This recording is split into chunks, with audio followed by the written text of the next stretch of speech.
All right, welcome back. You heard what Thad Allen had to say. He's the commandant of the Coast Guard. Let's go now, if we possibly could, to Tony Hayward. This is that interview we did just moments ago. He did it on the beach. This is exclusive tape of Tony Hayward on the beach. Let's take it now.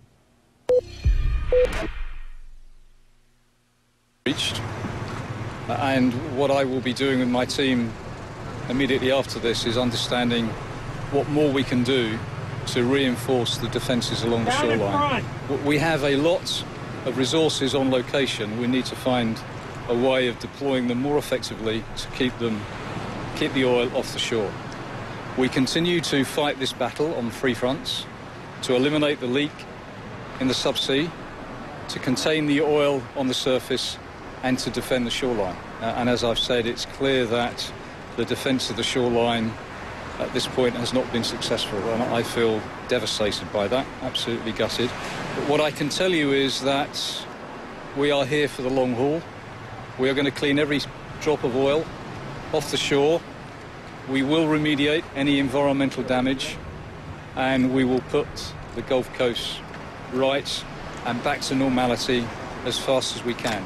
There are a lot of people concerned about the longer-term impact of all of this, and today we have announced a $500 million research program to begin immediately studying the impact of this so we can assess what needs to be done to remediate any environmental impact, both along the shore and in the further offshore marine environment.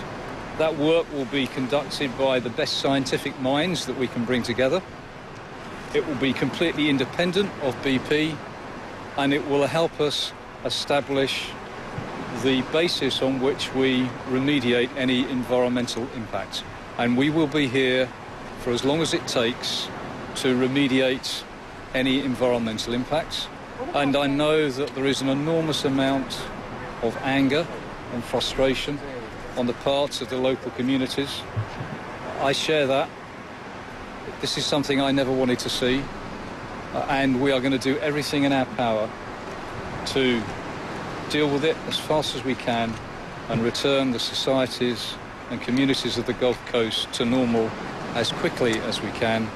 And we have put in place a comprehensive claims process to ensure that while people's livelihoods is impacted, they are kept whole economically. The government has talked about a possible criminal investigation. The government has hinted at a possible criminal investigation. Have you heard anything about that, and what is your response to that? I think there will be all sorts of investigations following this, quite rightly, and we will deal with them as they come. What about federalizing the service cleanup effort, at least handing that over to the government as long as BP continues to foot the bill? We have worked collaboratively and cooperatively with all of the federal agencies from the beginning of this. The relationship on the ground is fantastic, and we continue to do everything we can. And clearly I'm as devastated as you are by what I've seen here today. And we are going to do everything in our power to prevent any more oil coming ashore, and we will clean every last drop up, and we will remediate all of the environmental damage. Do you think BP was negligent when it came out and came to the blowout preventer? Do you think that there were problems that were apparent that you all ignored? There has been a lot of debate and speculation on the accident. I think it's right that we allow the investigations, of which there are many, to proceed, and allow the investigations to draw whatever is the right conclusion. And we are cooperating with all of the investigations. I'm going to take two more questions and I need to go. A lot of this is the expectation manager. If you're seeing people are looking at the top field, the jump shots, and the BOP on the BOP, and nothing firm and certain for August, what would you tell people about what to expect? Should they be confident about the top? We are working through, in a very rigorous scientific and engineering way, a series of options to eliminate the leak. They are being assessed from a perspective of likelihood of success and the risk around them, so a risk-reward approach, and they are being prioritised.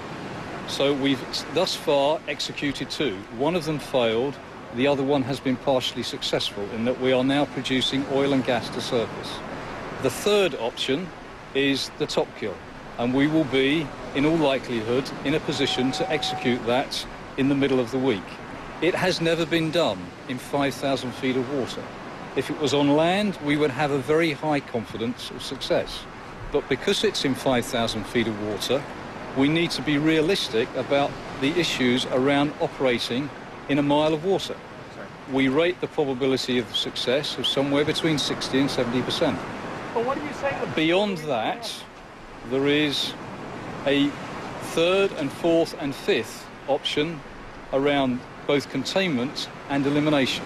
And as I said, we are working through the options in a systematic, rigorous engineering approach to ensure that we execute the best option with the greatest success, greatest likelihood of success and lowest risk in a sequenced approach. I'll take one more time. What do you say to the residents of the area who are tired of hearing use of dispersants? And DP has said that he wants to continue using the dispersant that it's currently using, despite a federal deadline last night.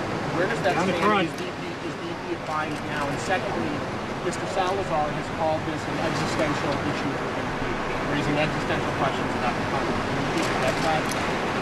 We have used dispersants from the beginning that are on the EPA approved list. Everything that we do with dispersants is with the explicit approval of the EPA, both in terms of dispersant type and the quantity, volume applied over any 24-hour period, and that continues. And as to the question of an existential crisis for BP, I think this is clearly a major reputational issue for BP. There's no doubt about it, and we are doing everything in our power to respond in the right way. We are not limiting the resources that we're applying to this. We're trying to do the right thing, we're trying to do it the right way, and we are trying to communicate openly and transparently about everything that we've done. Hayward, you have 8 other, Mr. Hayward, you have 8 other rigs in the Gulf of Mexico. What are you doing on those rigs to prevent this from happening again? The only rigs that we have drilling today are the 2 rigs that are drilling the relief wells. They have undergone a very, very thorough and extensive testing of the blowout preventer, over and above that which has been promulgated by the MMS in the aftermath of this incident. I'm going to go now. Thank you, ladies and gentlemen, for your time. Thank you. Sure, do you have to go through decontamination like we did? Boy, there you go. And he is asked a lot of the questions that a lot of Americans want answered, specifically questions about what's going on with some of the other oil rigs off the coast. And are they safe? And are we sure that this won't possibly happen again? You heard him say that they are, in fact, by Wednesday morning going to go ahead and try this next operation. It's not going to be the ultimate operation. In fact, that one might come a little bit later when they try and do the drill the relief well. But in the meantime, this is what we got. This is the news that's being made. We're also got Michel Cousteau, who's going to be joining us in just a little bit. He's going to make news as well by telling us that he believes that there is still a whole lot of oil just underneath the surface. And let me tell you this, as we get ready to begin this newscast, we are honored to be chosen by American Forces Television. We welcome you, all of you who are watching us in Afghanistan, Iraq, Korea, Europe, and around the world. Here is what we have for you.